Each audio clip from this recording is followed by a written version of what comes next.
Arthrologie. Arthrologie, branche de science qui étudie les articulations. Articulation, on nomme articulation ou jointure un ensemble d'éléments anatomiques durs et mous par lesquels les os s'unissent les uns aux autres. Elle a pour fonction de relier les os entre eux et confère ainsi une certaine mobilité au squelette. Les articulations sont classées selon la mobilité qu'elles autorisent, on les divise en 3 catégories. Les articulations immobiles ou synarthroses. Les articulations semi-mobiles ou amphiarthroses. Les articulations mobiles ou diarthroses.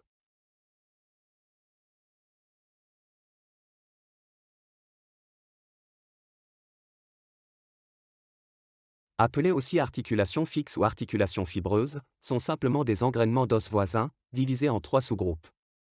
Une suture, qui unit 2 os par du tissu conjonctif, et qui s'est progressivement solidifiée, telle que l'articulation entre les os du crâne. 2 syndesmoses, qui unit 2 os par du tissu conjonctif, tel que le ligament interosseux qui unit le radius au cubitus. 3 gomphoses, qui unit la dent à l'alvéole dentaire.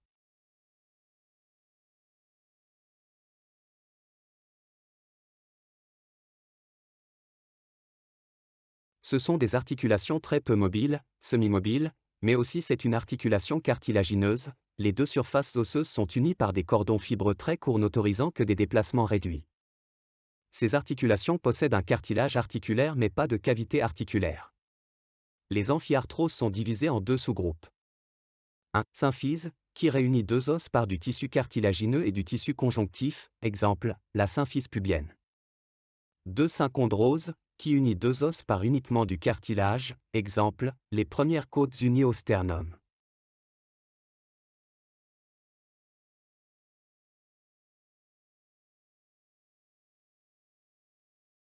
Ce sont les articulations les plus typiques avec des formes variables.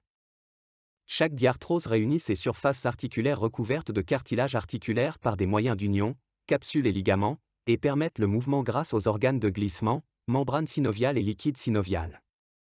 Selon la forme, on distingue plusieurs catégories de diarthrose. Il existe 6 variétés différentes.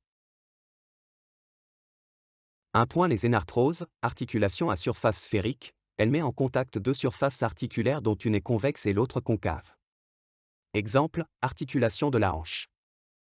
2. Les condyliennes, ou ellipsoïdes, les surfaces en contact sont des segments d'ellipse dont une est convexe et l'autre concave. Exemple, l'articulation radiocarpienne.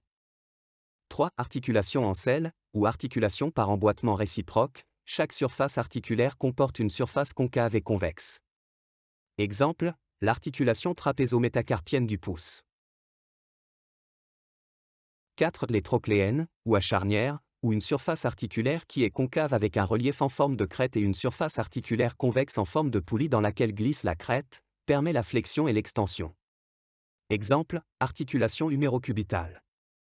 5. Les trochoïdes, ou à pivot, où l'une des surfaces a la forme d'un cylindre plein tournant sur son axe et répondant à un segment de cylindre concave. Exemple, l'articulation radiocubitale supérieure. 6. Les arthrodies, ce sont des articulations à surface plane ne permettant que des mouvements de glissement.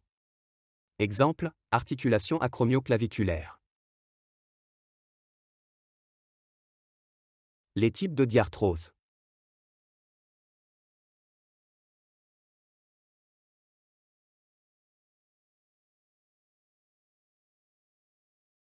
Ce sont les zones au niveau desquelles 2 os voisins entrent en contact.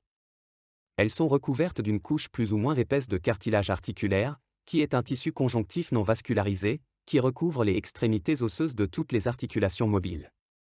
Il est lisse, souple, extensible et compressible. Son épaisseur est variable suivant la mobilité de l'articulation.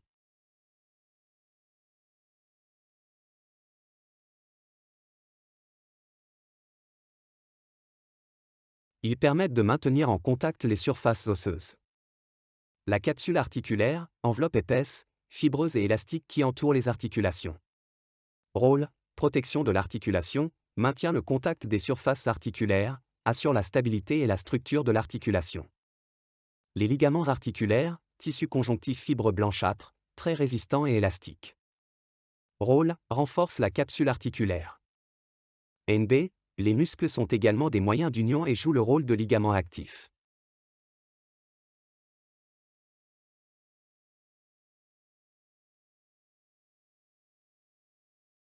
1. La membrane synoviale, membrane fine et très vascularisée qui tapisse autour des surfaces articulaires et l'intérieur de la capsule articulaire.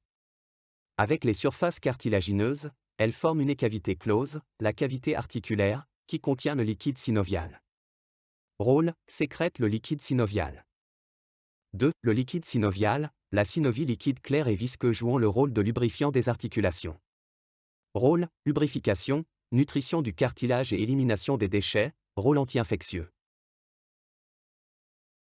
Elle ne concerne pas toutes les articulations. Leur rôle est de faciliter le jeu des tendons et le glissement des structures, amortissent les impacts et les mouvements articulaires, augmente la surface articulaire pour mieux répartir les contraintes. Il existe 3 types de structures d'adaptation. Les ménisques. Les bourrelets articulaires. Les bourses séreuses. Le ménisque, petite structure fibrocartilagineuse ayant la forme d'un croissant situé entre 2 surfaces articulaires mobiles, les plus importantes se retrouvent dans le genou et la mâchoire.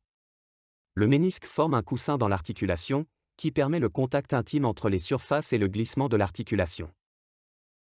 Les bourrelets articulaires, anneaux fibrocartilagineux autour de l'articulation. Les bourrelets articulaires augmentent la profondeur et la surface de la zone articulaire, comme par exemple au niveau de la cavité glénoïde de l'omoplate. Les bourses séreuses, ce sont de petites poches closes constituées de tissus conjonctifs remplis de liquide synovial. Les bourses sont fixées aux os à proximité des articulations et empêchent le contact direct entre un os et un tendon. Ainsi, elles facilitent le glissement des structures et permettent d'amortir les mouvements articulaires.